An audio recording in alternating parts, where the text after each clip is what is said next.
Hello and welcome back to Vintage Paintball. Today I'm here with my good friend Steve, who is an avid paintball player and owns many different paintball guns from across paintball history, to introduce to you Dye's newest edition, the DSR.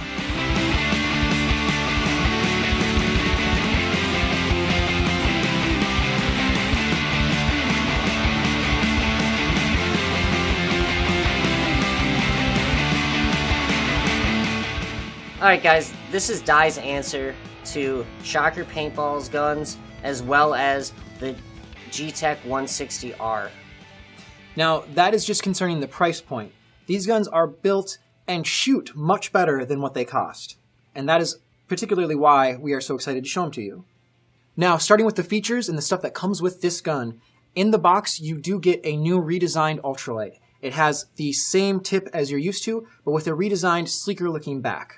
It's the same dye quality, the same dye ultralight barrel, but with a slightly different look. Next you have the foregrip here. Now this is different from the M2. It has a 9-volt battery, so it's replaceable. And to replace it, there is a screw right here that you just twist really easily. And a quick release, put it back in, and you're good to go. Another feature that's on the inside of the gun that comes with pretty much every dye gun nowadays is the eye pipe. This will ensure that you always have clean eyes and you don't have to take them out of your gun at any point as long as you make sure to keep your eye pipe clean. Another feature on this gun that we were really excited to see was they actually included a visual readout board. The OLED is on the back of these guns and it works very well. I actually prefer it over the M2 because of how simple it is. I enjoy it too as well, Tony, because it turns on so much quicker. Yes. Compared to the M2. And Beautiful. It probably won't have any issues as far as longevity are concerned. Yep. And the grip frame that I've noticed too is still sleek, slim, ergonomically correct, and it feels right. With no LPR in this gun, it means that it is Tippmann 98 simple to take up to the chronograph and get tuned in. No LPR, no messing with the well. You just take it up there, one way turns it up, the other way turns it down. If you can't figure that out, you should probably go home. Hey Tone, 1 second. We can't forget about the little things here. This ASA has been redesigned. Biggest problem I had was that my ASA would turn off and I would have no air to my gun when I was playing with my M2, my 15, and my 14. And now they've milled it down to add protection for the knob for the ASA. So that's a huge thing for me as well. As Steve mentioned earlier, these guns were released by Dye to compete with the G-Tech 160R and the Shocker Paintball Shockers. But even though they're at that same price point and they're meant to compete with those guns, these guns actually function and fire on level and on par with the CS1, the Lux Ice, and the M2. And in our opinion, the DSR shoots better than the Lux Ice and better than the Dye M2. Even though we feel the CS1 still has the top spot for the best shooting marker currently on the market, for the value and the money that you pay for the DSR and how close to it shoots to the CS1, it's hard to justify the extra $600-700 to get the CS1 over the DSR at this point. So I'm going to go over my favorite things about this marker. So the first thing is, obviously, low pro feed neck. Beautiful, beautiful thing. Second thing is that it has a 9-volt that is quick release. And I'm kind of a simple kind of man, so the LPR thing, don't need it. Quick adjustment right there, that's all you need to do. It's beautiful. I also thoroughly enjoy the gap here. Fits my thumb perfectly if need be. Very comfortable. Along with that, the trigger. This is one of my favorite features about the gun. I like this trigger a lot better than the M2. I like it better than most triggers on other high-end guns. The trigger guard on it, it's nice and big. And then also what you're looking at here, on the back of this gun, it's still streamlined. You still got the ultralight style grips, feel very comfortable. And then quick access to all the board information you need right there. Not too much information, just what you need. Guys, we're going to go over the cosmetics of this gun right now. So for me, it's smooth, sleek, but it leaves something to be desired.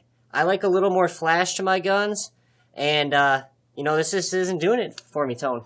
See, now I'm on the other side of that. I like guns that are really milled down and as lightweight as possible, as you can tell from the guns that we make here at the store. Mm-hmm. This gun is like shooting a stick, and I've always loved that. Even when the Shocker SFTs were out, that was like what I preferred, and that's what I still prefer. And that's why I really like this gun, and that's why I'm probably going to get one for myself.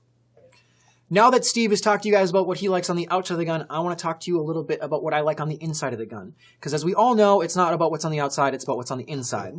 This gun runs at a much lower pressure as opposed to its counterpart, the M2.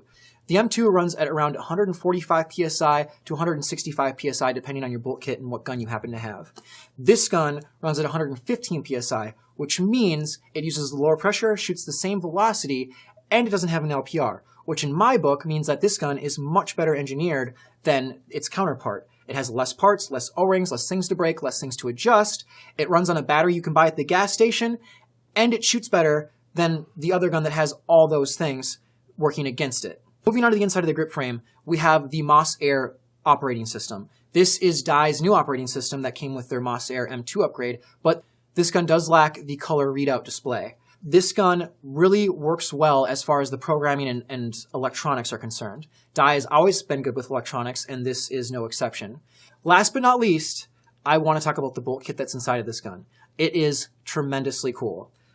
Dye did a really good job with this. I am very impressed. The bolt is reminiscent of a Shocker / Lux / Vanquish. It's also got the GOS floating bolt guide in the middle there, and that shuts off your airflow as the bolt while the bolt's still forward, so it makes this shoot much more like a closed bolt gun. Another thing that I really like about this is how big the dump chamber is, and it also has this cool feature in the back, and this is where it actually holds regulated air that's ready to go into your dump chamber once the bolt completes its firing cycle. This is a really big deal, and this is what's going to be responsible for whether or not your paintballs are landing in the same place across the field.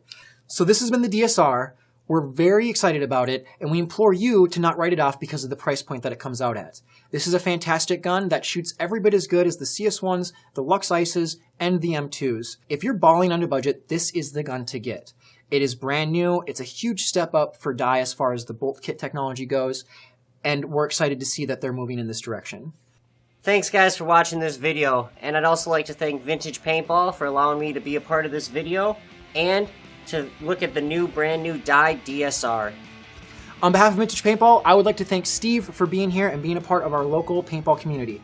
It's guys like this that grow paintball because they understand that you need to be nice and encourage people to play, otherwise paintball won't be around or any fun for anyone to play. Now, make sure you check out our website, vintagepb.com, for all of our gear, including these guns, which are all on there right now. We will be coming out with a NASA O-ring kit for these in the near future, so stay tuned for that video. And as always, we'd like to thank you for watching, and we'll see you on the field.